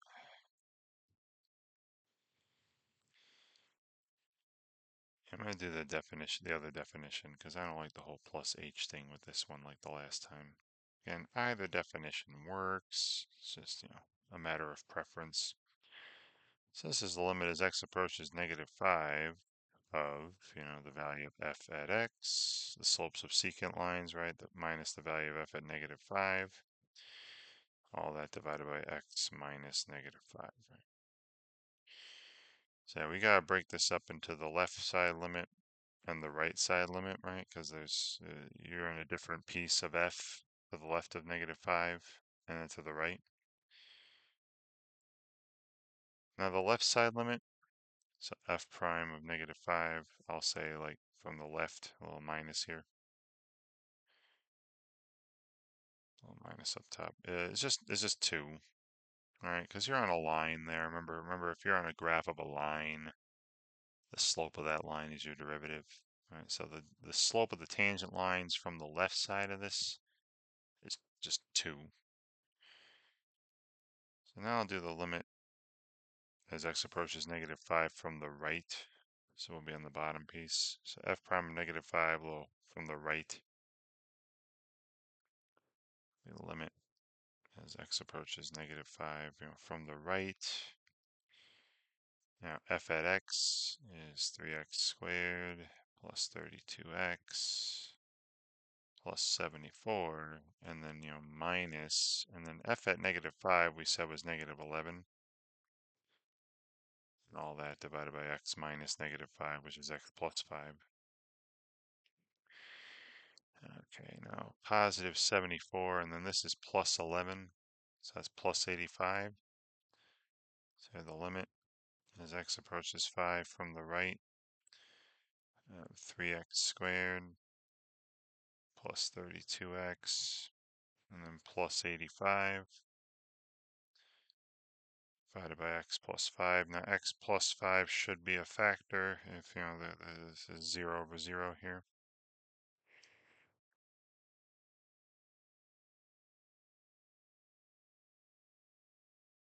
All right, that should factor to x plus 5 times 3x plus 17. Oh, sorry, -5. X approaches -5 from the right. I keep writing 5, but still the factoring is the same. And then the x plus 5s would cancel, and as x approaches -5, you'd have 3 times -5 is -15 plus 17 is 2. So left side slope is 2, the right side slope, the left derivative and right derivative are both 2. So they're both, so at this point on the graph, -5, -11, left side is a line with a slope of 2. Right side's a parabola, part of a parabola, but it would hit there at the same slope, right? So it is perfectly straight at that point. They connect perfectly. They connect smoothly. It's not pointy. It's not a sudden change in direction there. So the answer is yes to this as well. So f is continuous at -5 and also differentiable at -5. So it's both differentiable and continuous here at -5.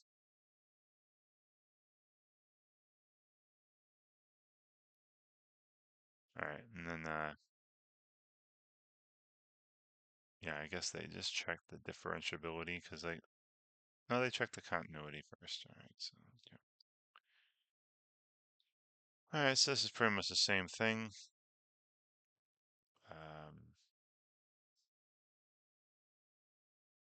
Yeah, so pretty similar question.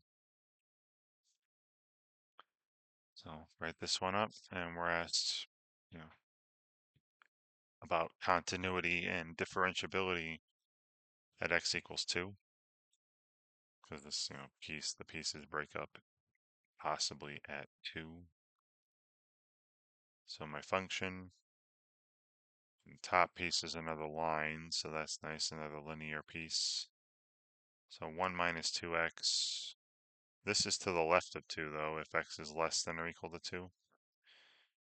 And then -3 times x squared plus 10x minus 11. And that's if x is greater than 2. So this would be the right side, to the right of 2. All right, so I'll just put continuity at x equals 2. All right, we're concerned with 2. So f of 2, that's, top piece there. We got x equals 2. That'd be 1 minus 4, that's -3, which would be also the left side limit.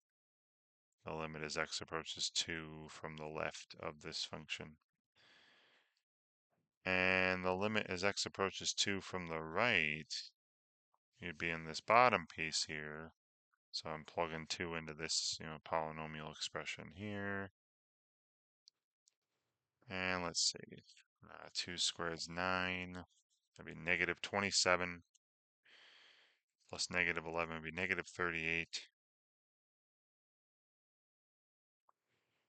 plus 20. Oh, 2. 2 squared is 4. Wow, I plugged 3 in. Okay, 2. All right, let me just write this out. -3 times, 2 squared is 4 plus, and then 10 times 2 is 20, and then minus 11. So that's -12 plus 9. This is -3 again, so these are the same. So check on that. So it's continuous. And then I'm just going to put DIFF for differentiable. So again, the right derivative, f prime at 2, from the right side is -2, as you're on that line, right? And the slope of the line is the slope of the tangents from that side, because the tangents would just be that line.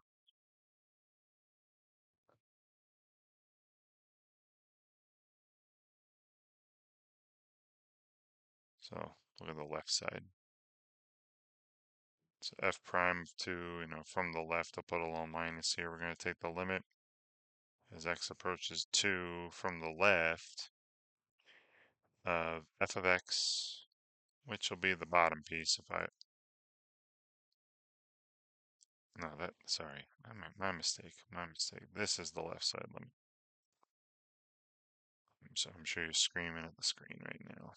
Right? This is, if x is less than or equal to 2, I'm here. So this is the left side limit is -2. So you got this point, -2, -3, and then from the left, approaching it on this line with a slope of -2 like this, right? All right, so now I'm going to go to the right side. Sorry about that.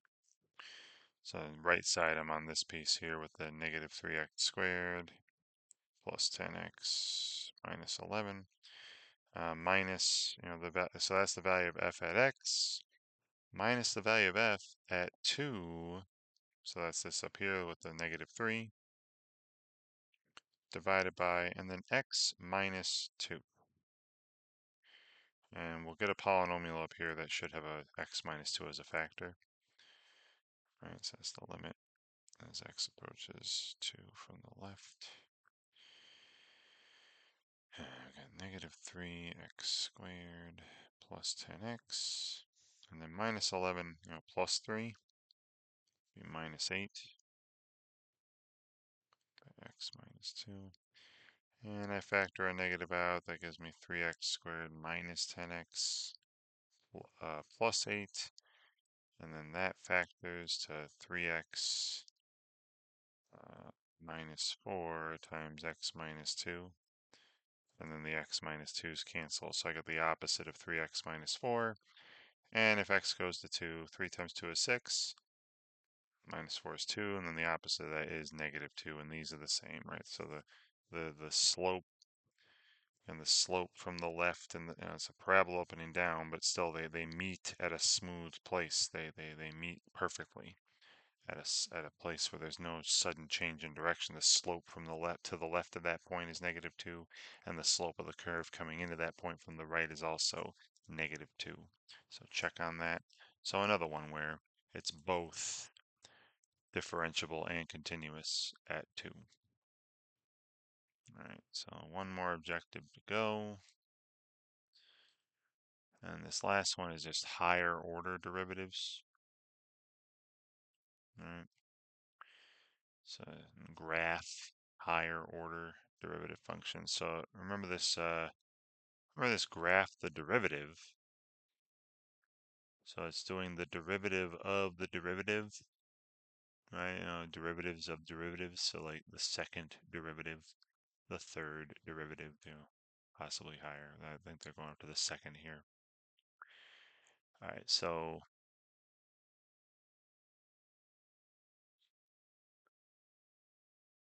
it's all the same concept as earlier.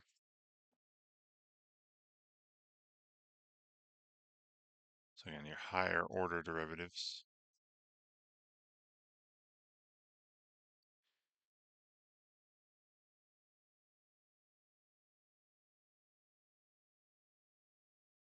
The notation you're seeing in this assignment, and we'll come across some other notation in the future. But the original function is f of x. Then the first, I'll call this the first derivative, which was your slope, so your tangent lines to the graph of f as f prime.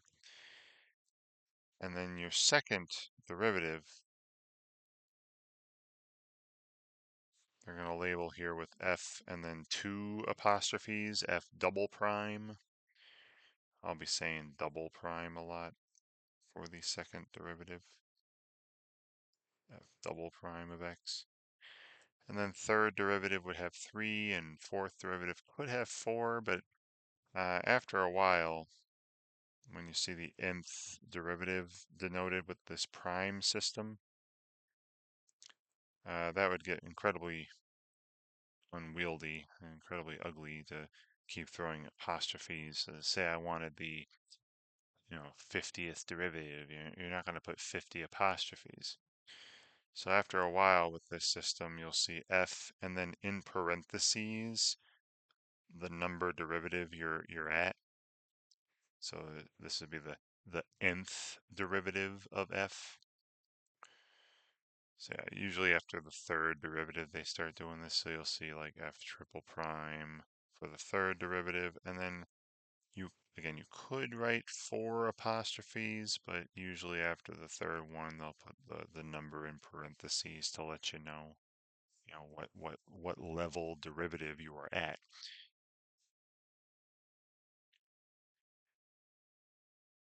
And these higher order derivatives are just derivatives of the previous function. So like, how the first derivative, f prime,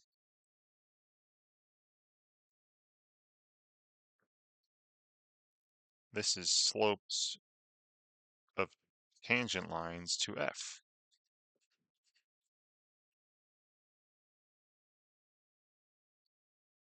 to the graph of f.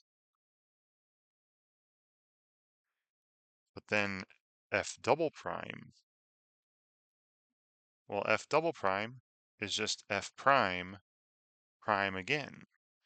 So the graph of f double prime represents the values on that represent slopes of tangent lines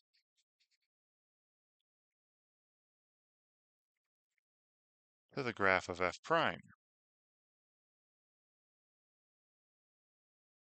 and so on. The third derivative would give me slopes of tangent lines to the second derivative.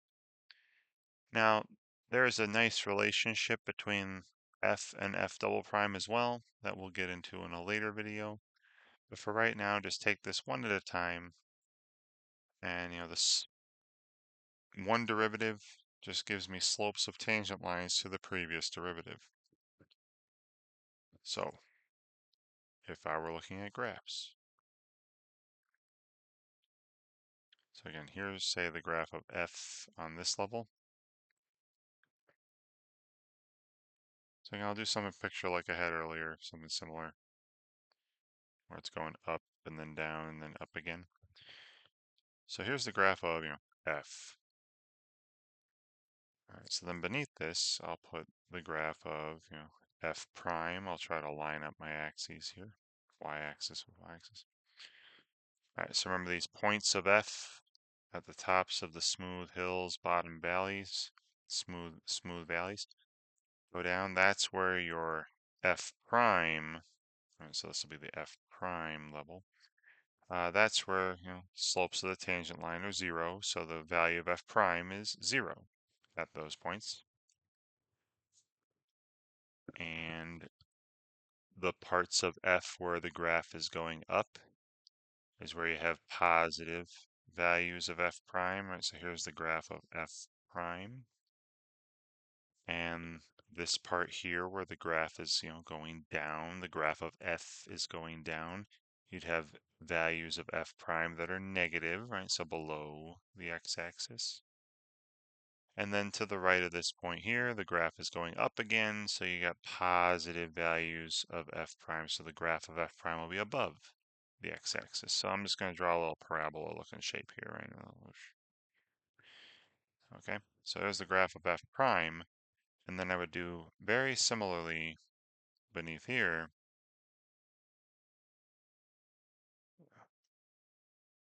So y double prime, y prime. Then beneath here, same thing. Look at this graph of f prime. This will be the f, double prime level. Well, you see the point down here? This is where it goes from going down to going up, decreasing to increasing. So at this point, you got a horizontal tangent line.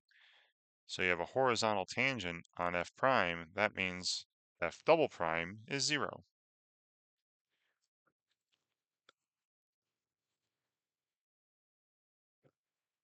And then this part of the graph of f prime, you're going down. So f prime is decreasing, and when f prime is decreasing, f double prime would be negative. So you'd have negative values. The graph of f double prime would be below the x-axis for all these points. And then to the right of this low point here, see how the graph of f prime is going up? So f prime is increasing, meaning f double prime will have positive values. I'm just going to make a straight line graph there. This is, again, what I did from f to f prime. I do the same stuff to go from f prime to f double prime. And it's the same notion. And if I went from f double prime to, f triple prime, I would do the same stuff. Now this is just a line that I drew here, so the slope is always the same. So f triple prime would be a horizontal line, a constant. So back here, it says the curves of 3 polynomials that are related to each other through differentiation of the function f of x are shown below. Drag the points that correspond to the functions f, f prime, and f double prime to any point on the curves that match them. So orange for f of x, blue for f prime, green for f. So if you take, so look, so which one is you got this solid graph, this dashed graph, and then this dotted graph. So think about which one would be f, which one would be the first derivative of f, and then which one would be the first derivative of the first derivative of f, right? The second derivative. All right. So if you look at this dashed one. See how the top of the hill there, right? That's where the derivative would be 0. And you see how the dotted line is 0 there, or the dotted curve. So the dotted curve must be the derivative of the dashed curve. And then look at the dotted curve. See this hill here and this valley here for the dotted curve? See that the x value, that's where the solid curve crosses the x-axis. That's where the solid curve has a value of 0. So the derivative of the dotted curve must be the solid curve. So the original f must be the dashed one. Then the derivative of that, the dotted one. And the derivative of that, the solid one. And just make sure that they get colored in. Right.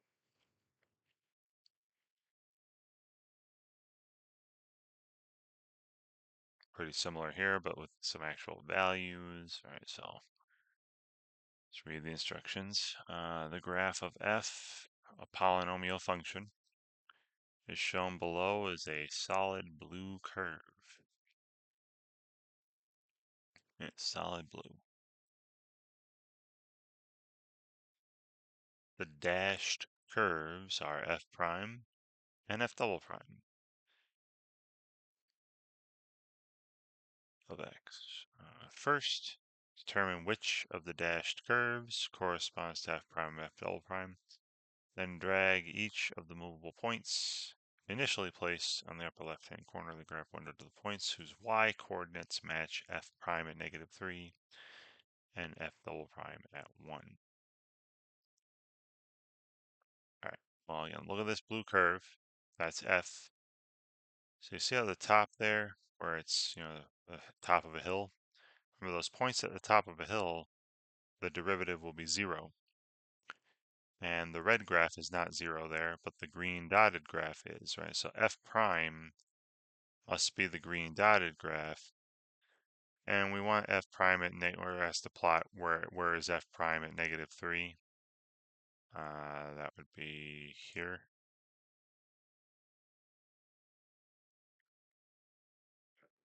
As like, this green graph is f prime of x. We're saying and -1, -2, -3, right? Yeah, we're going to be on that point there. And that's the output when the input is -3 on the green dotted graph.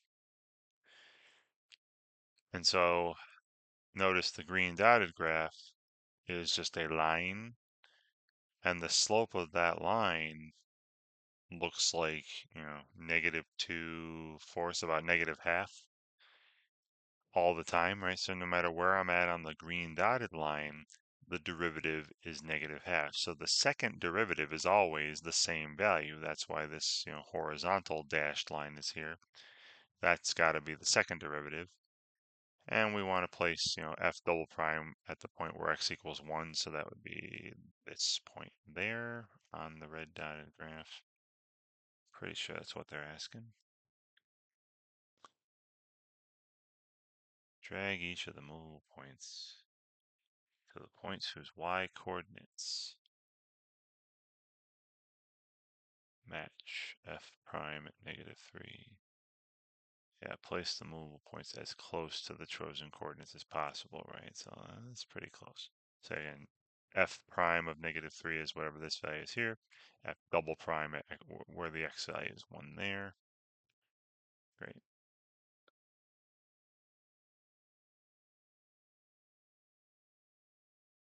So another one. All right, so this is pretty similar to the last one. All right, so yeah, the blue graph, right? They label it as the graph of f, the original, and the red dashed graph and the green dotted graph might be the derivative, f prime, or the second derivative, the derivative of the derivative, right? F double prime. So we have to determine which are which, and then move the f prime point to the point on that graph where x is 2, and the f double prime point, to the point on that graph where x is 0. So if you look at the blue graph, see where the hills and valleys are again. Well, there's a hill here, a valley here, so the f prime would be 0, and only the red dotted graph goes through, has a value of 0 at those 2 points. So the red graph, the dashed graph is f prime, and f prime at 2 would be about there. It says get close, right? So like this point on the red dotted graph is the point where x is 2. And then the green, you see how the red dotted graph, the bottom of the valley there, see how the green, the red dashed graph, the bottom of it here is where the slope would be 0. And you see how the green dotted graph is 0 there, right? So that's the second derivative. And then f double prime at the point where x equals 0 is about here.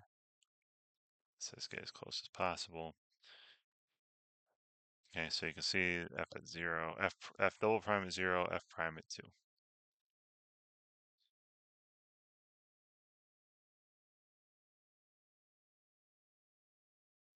Again, it's the same question, same kind of problem. So in graph of f, look where the hills and valleys are. That's where the value of the derivative, the first derivative, should be 0. So this point here, this point here, and of the red dotted graph and the green dashed graph, only the red dotted graph has a value of 0 at those 2 inputs. So the red dotted graph must be f prime, and we're asked to place f prime where x at the point where x equals 5, so that'd be there, fish, right? And then look at the bottom, see the bottom of this valley on the red dotted graph, that's where the green dash graph is 0, right? So the green dash graph must be the derivative of, the red dotted graph. So that's f double prime, and we're asked to place this at the point on f double prime where x equals 2, and that looks like around there. And yeah, submit, cool. And that should be about it. Great. All right, so once again, hopefully watching me go through these here will help you when you work on them on your own. And thank you very much for watching.